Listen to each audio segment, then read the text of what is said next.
did.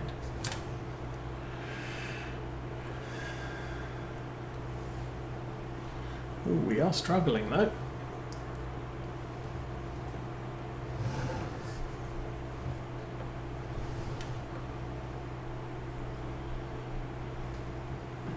And there we go. Maximum weight. So 30,693 is maximum weight on this, and I don't think you get much more than that, or much less than that, if you just do the silage additive tank and silage. Then they don't add significant weight to the trailer. That's interesting. So I don't know if you noticed, but when I drove in here, it said fill level whole crop silage. And then as soon as the trailer hit the bunker, it said, oh, fill level silage grass then. So it detects what's in the trailer and then makes a decision as to whether it will accept it or not.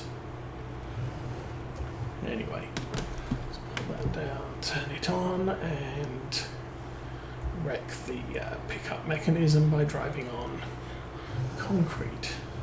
Why not?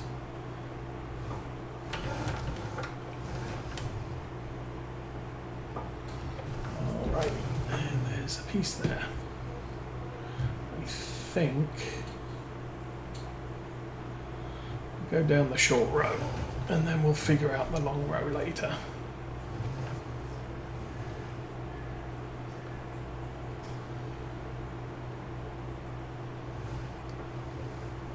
I think I want to come down the long road the other direction, just because it means I have the tractor, or the length between the tractor and the pickup. How do we get in? That's a pile of grass to our left.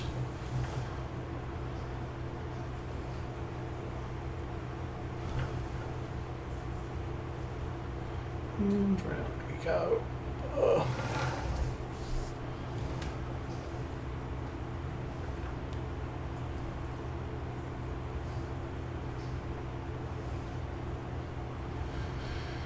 So definitely a different way of doing things, I think.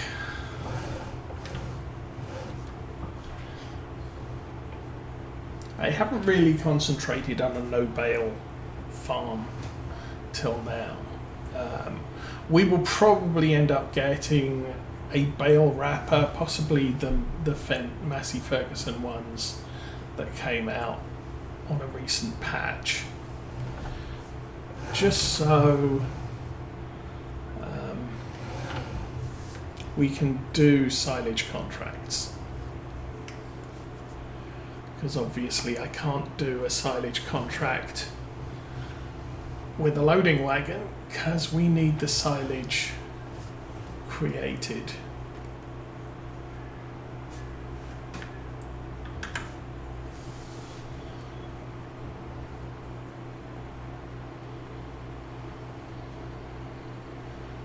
And that is, yeah, with hay, I can ted it on the field, I can grab it in this wagon and I can take it to the sell points. Now I think the reason I can sell, or I can redeem a bale contract at a sell point, is because it's the sell points accept loose material. I don't think if your delivery point for your contract only accepts bales, you must do bales. But on this map, both of the delivery points accept loose and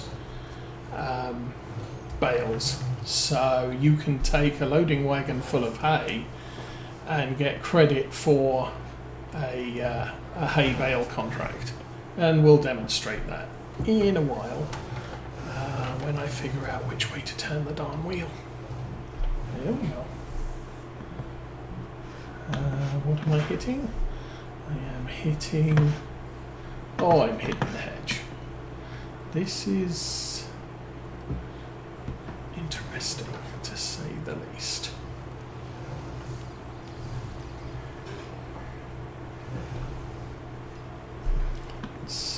that under there. Now we're wedged under a tree, so that's as good as it's going to get. And I'm not sure I can get the other bit.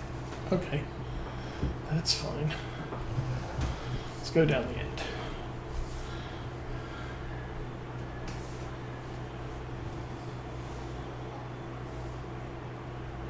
And like everything we're doing here, I do want to make sure that we get as much of the product as we can, because it all counts.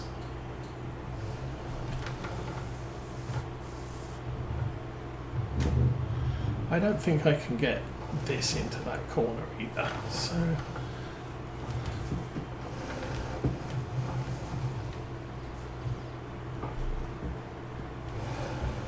yes, we're kind of done with that piece. 3 more rows. So we've got 2 loads off this field. We're getting for the 3rd one. So we're going to be close to 100,000 litres off this one field. I think that's acceptable. I was figuring we'd probably get about that much. Not sure if that's yes. We'll get that bit. Oh, 50 litres of it. 2 more rows.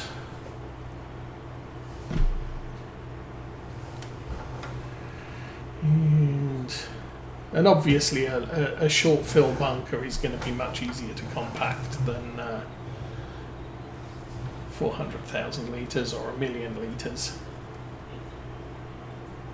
Once we get, and you know, I'm talking ahead of times, but we're probably going, with bunkers that big, we're probably going to get a wheel loader. And once we get a wheel loader, we will be able to deal with a lot more silage in the bunker, because the wheel loaders have more ground clearance and just compaction ability and everything else.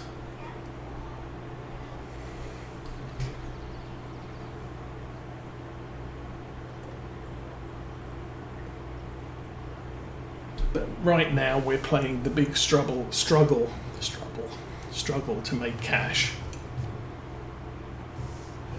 in order to get the farm up and running, at least with a minimal amount of equipment.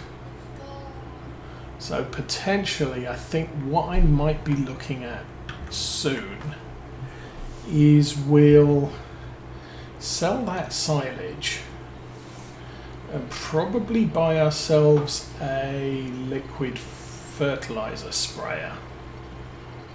Maybe the John Deere one, because I haven't used that. And it's been available since Farm Sim 19 and I didn't use it back then.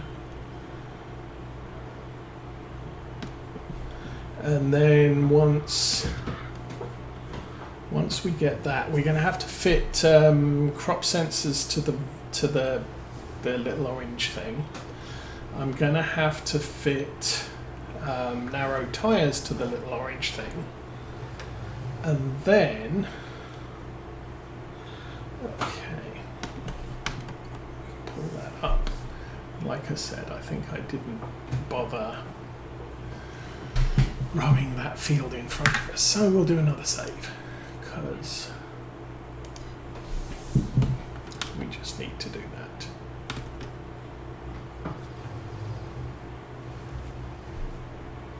I think I'll go and get the weight repaired, because why not?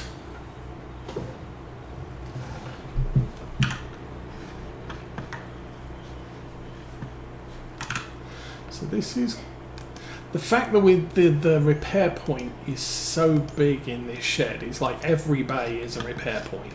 It does mean the more I park in this shed, the more is going to come up for flagged for repair, or as selectable for repair. So we're gonna have to look at getting ourselves an equipment shed that we can store other things in.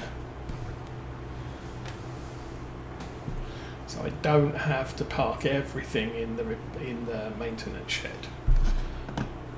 Probably do a millennial farmer and park most of our motorized equipment in the repair shed, because just why not?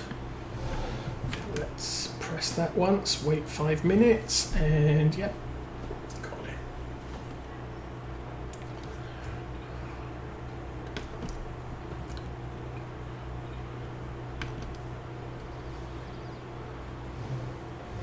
So anyway, we'll run around this field. So this field should,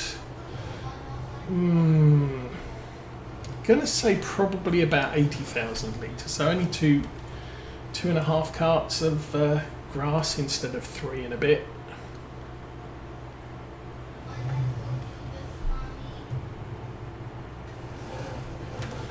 Now the most important financial goal I need to aim for is having enough money to buy, or at least to support the loan on a forage wagon, forage truck, forage harvester. Big giant thing with a big giant engine that sucks maize off the ground.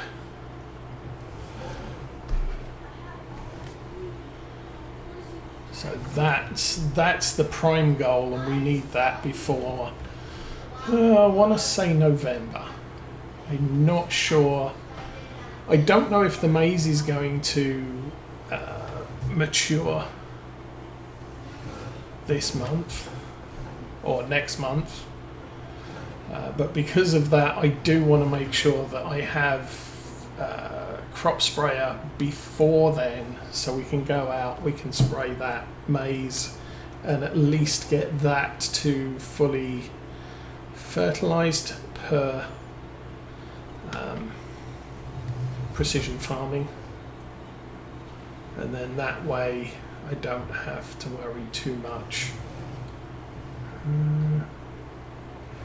Okay, you go like that, and I am going to put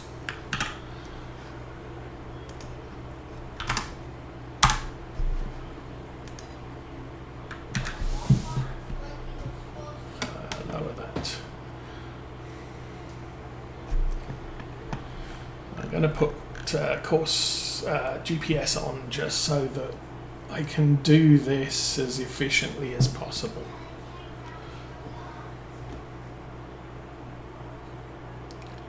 Because as we saw on the other field, it's kind of tricky.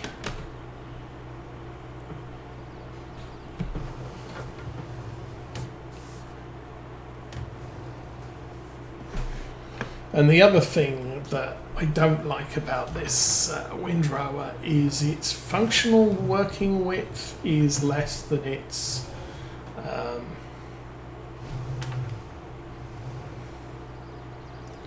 purported working width.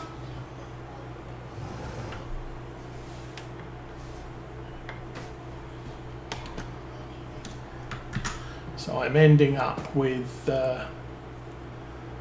I have to shrink the working width to 45 feet when I'm running GPS on this in order to not leave thin strips between each main row. Like that, but that's because I wasn't straight when I lined it up.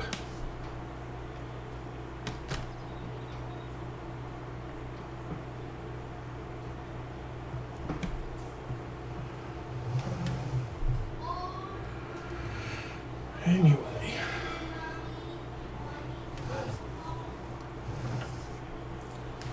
so one more empty week and the Ahsoka series dropped on Star Wars for anyone who still holds on to a Disney subscription, and I will admit I'm not sure how much longer I'm going to keep one. No, don't do that.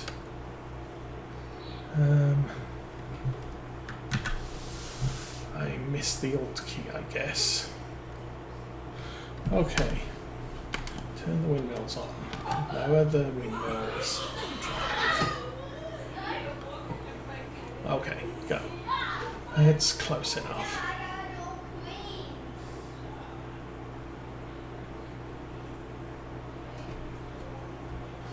And I think what we're going to end up with here is I'll finish this row.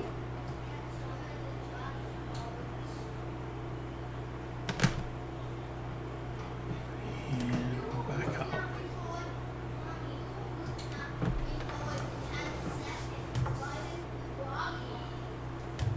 And the other thing I'm one of the advantages I think the belt rowers have is at least the smaller one, the 90,000 pound one, mounts on a 3-point linkage. So it's going to be much easier to control where it's rowing from and to. Okay, do that. Go forwards, lower the windmills, and drive.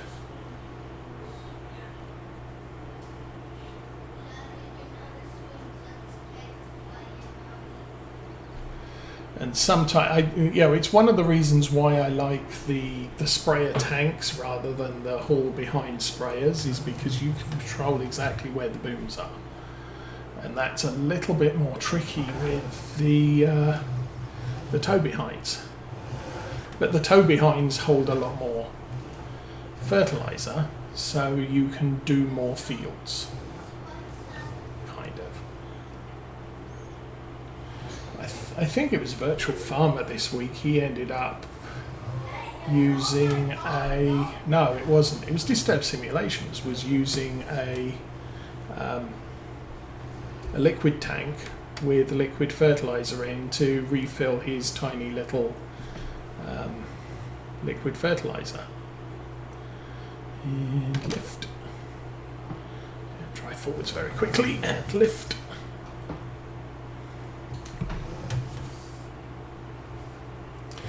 I have to keep reversing and make sure I'm turning the other way. Then I extricated myself from the problem.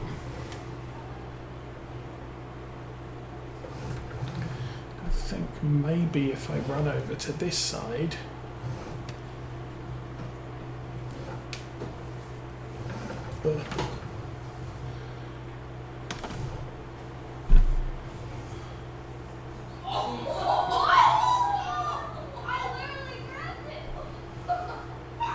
there we go.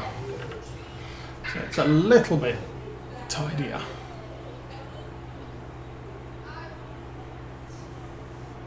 I think maybe I'll just drive straight out of the field.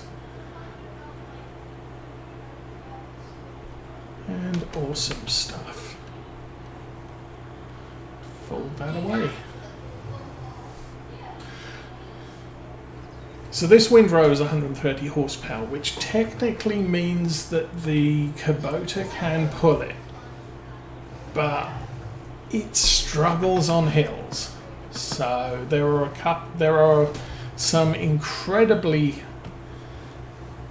hilly fields on this map, which I ended up having to windrow in one direction, then drive up the hill and come back,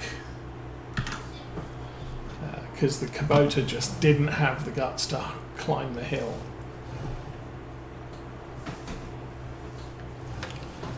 So it's one of the reasons why I think I should probably have gone for the M7 or the M8, because when you look at them, they're medium tractors.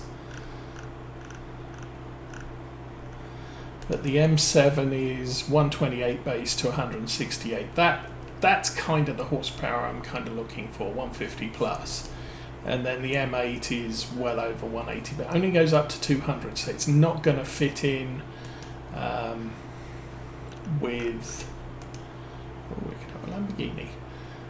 See, the Lamborghini's 258. That's my big tractor.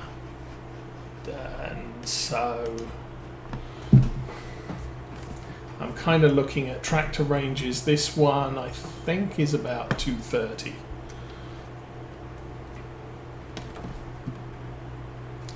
But sort of in seriously into the 200s, and I might upgrade the engine on this later.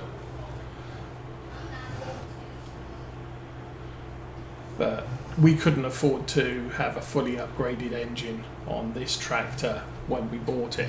We could have done, but our loan would have been bigger, and I kind of wanted to avoid that until we had income.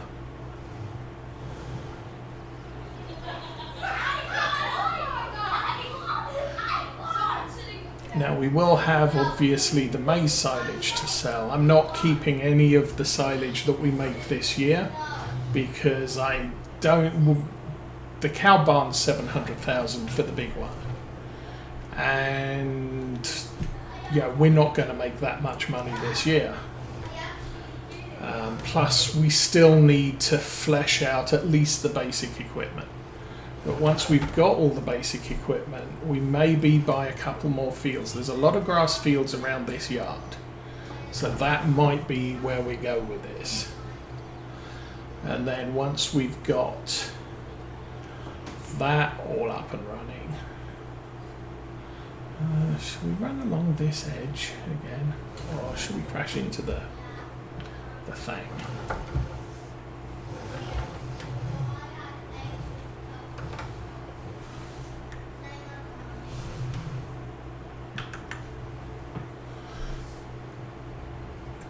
Yeah, I think it from my perspective there, it's kind of a case of if we buy all the grass fields around this farm, we've got the bunker silos to do it. Connect there. So we've got that field there. This is arable and full of corn. Kind of, I wanted that. These four are all grass fields. That's supposedly a grass field, that's not a grass field. But this, I don't think it's...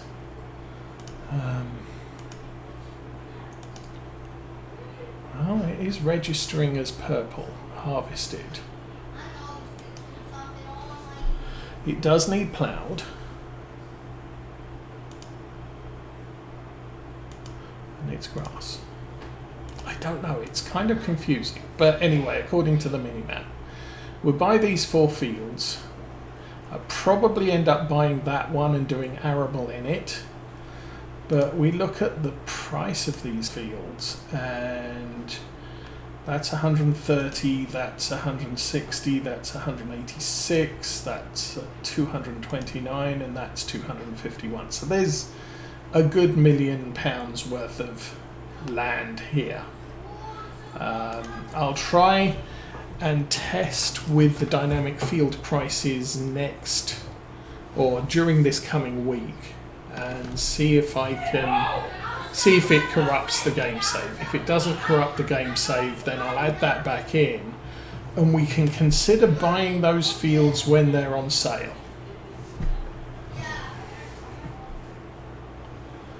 Which is always the best plan.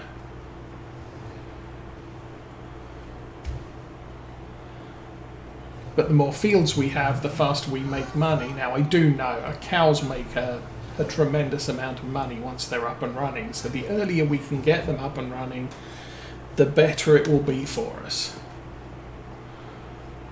Because it's gonna take about a year for any cows we buy to become productive.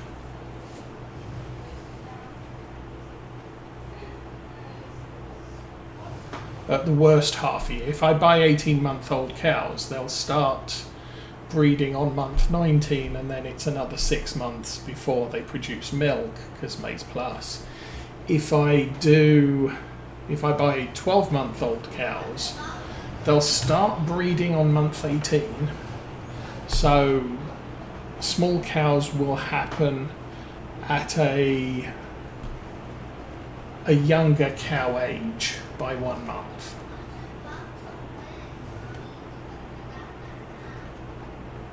I don't know. Or I could just go for the cow pasture or look at one of the other cow yards that only takes 100 cows or something like that. We could start out with that because they tend to be a little bit cheaper. And then later on expand it into a full cow barn and see where we end up from there. I mean, either way, we end up with a lot of cows.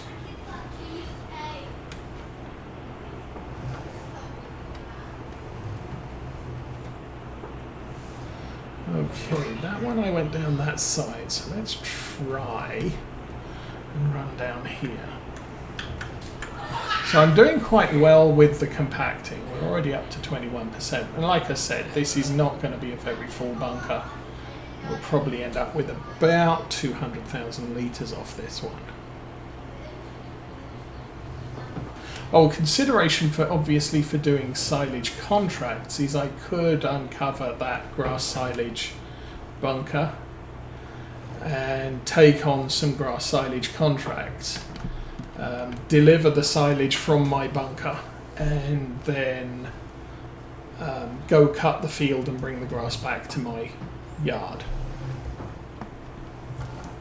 But you can't take the grass off the field and ferment it immediately unless you're turning it into bales. And I might not be opposed to that. Usually the problem I have with bales is they explode when they're unloading from a trailer, or they misbehave when they're on loader arms, forks, so bale spikes and the likes. So if we can avoid doing that, I could get one of the bale collectors and then take them off to the sell point and just unload into the sell point, because the bales don't have a problem when you do that, because as soon as they're unloaded they vanish into the into the delivery. You get credited and they don't become physical unloaded bales. The only risk you might have is if you're unloading silage bales into a BGA and the BGA is full, at which point you've kind of got yourself stuck with a bunch of bales, and well, that's sad, because now you're going to have to cope with the bugs.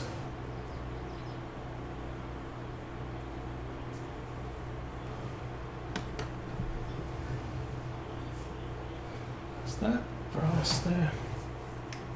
I can't tell. We'll drive down here just in case. I don't think it was.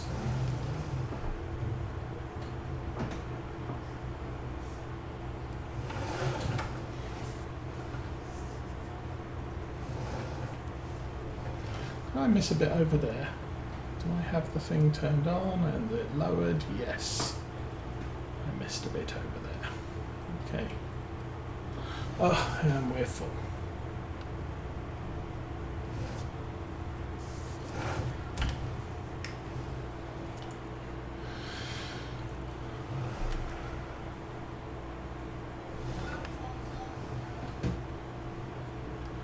Might need to put a bucket on one of the tractors and get this all pushed into the bunker once we're close to done.